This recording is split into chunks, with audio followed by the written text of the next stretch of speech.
wherever he may be, who, without authority of the United States, directly or indirectly commences or carries on any correspondence or intercourse with any foreign government or any officer or agent thereof, with intent to influence the measures or conduct of any foreign government or of any officer or agent thereof, in relation to any disputes or controversies with the United States, or to defeat the measures of the United States, shall be fined under this title or imprisoned not more than 3 years, or both. So, all U.S. citizens who participate in these SPP meetings are in violation of the Logan Act, which is a felony.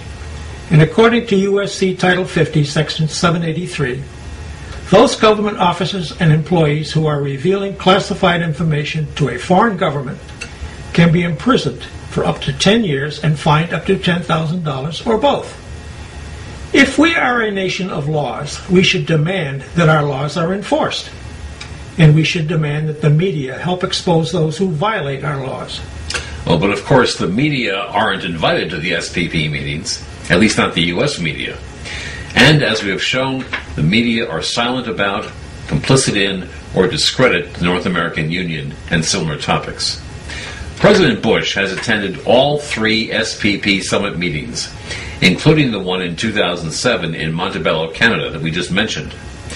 At that meeting, while Bush was on stage, he was asked several questions by a Canadian reporter. Of course, there were no American reporters present. The questions were, Thank you. As you 3 leaders meet here, there are a growing number of people in each of your countries who have expressed concern about the Security and Prosperity Partnership. This is addressed to all 3 of you. Can you say today that this is not a prelude to a North American Union, similar to a European Union? Are there plans to build some kind of superhighway connecting all 3 countries? And do you believe all of these theories about a possible erosion of national identity stem from a lack of transparency from this partnership? Here is Bush's reply. And I'm amused by some of the speculation, some of the old, you call them political scare tactics. If you've been in politics as long as I have, you get used to that kind of technique, where you lay out a conspiracy and then force people to try to prove it doesn't exist.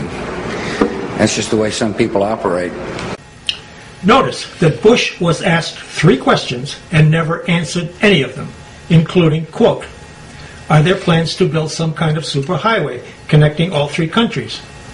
Hiding behind the prerogatives of the presidency and the complicity of the mass media, George Bush is the absolute master of deceit.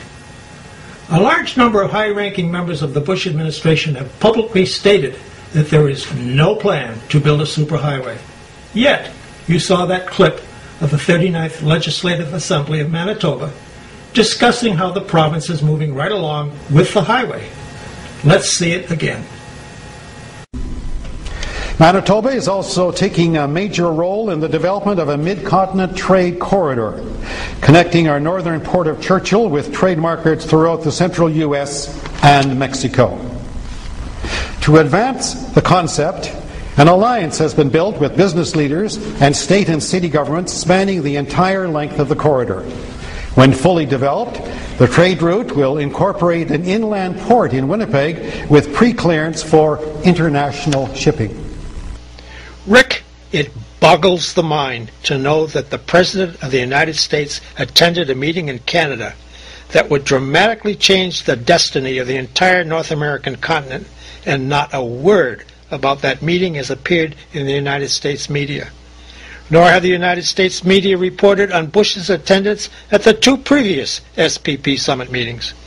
And more importantly, President Bush has certainly never reported directly to the American people about his involvement. Rick, the enormity of all this secrecy and lying is beyond belief. Every U.S. citizen who attended the Montebello meeting must be indicted for treason, and chief traitor George Bush must be at the head of the list. Dick, denial is almost always the first tactic used by globalists, especially when their secrets begin to leak out. And those few in the media who are bold enough to expose any part of the real agenda can be censored in other ways, such as the newspapers in Texas and Oklahoma. Texas and Oklahoma are the first states through which the Trans-Texas Corridor part of the NAFTA Superhighway will traverse. And several dozen newspapers there have been severely critical of this project. So what did the globalists do? They bought them out. Could it be that they had an overwhelming interest in journalism, Dick? Oh yeah, that must have been the reason. Well, let's see. According to the newspaper.com, Australian toll road giant Macquarie agreed in January 2007 to purchase 40 local newspapers, primarily in Texas and Oklahoma, for $80 million. Macquarie Bank is Australia's largest capital-raising firm and has invested billions in purchasing roads in the U.S., Canada, and UK. Rick, the closer you look, the more it seems like 1915 all over again, when the Morgan and Rockefeller interests bought out those 25 major newspapers. Sal Costello, founder of TexasTollParty.com, an organization committed to fighting the implementation of the international toll roads, appeared on Alex Jones's nationally syndicated KLBJ show on January 28, 2007, and discussed this buyout. He said, "This issue is about a foreign corporation coming in, and it's about editorial independence. It's buying these newspapers, dozens of them, and they've had hundreds of stories over the past couple of years slamming the Trans-Texas Corridor. They've been very vocal in educating their communities all over Texas. So you have these newspapers saying there's something wrong here. It stinks.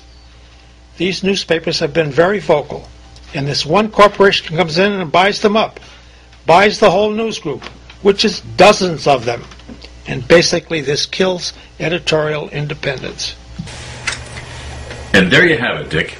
The objective is to kill editorial independence, not to promote good, honest journalism. Just to be sure we're all on the same page here. Although the Texas Department of Transportation is overseeing the Trans-Texas Corridor project, the construction contract is owned by the Cintra Corporation, and Cintra is owned by King Juan Carlos of Spain. Financing for the project will come from highway tolls to be collected by GPS tracking devices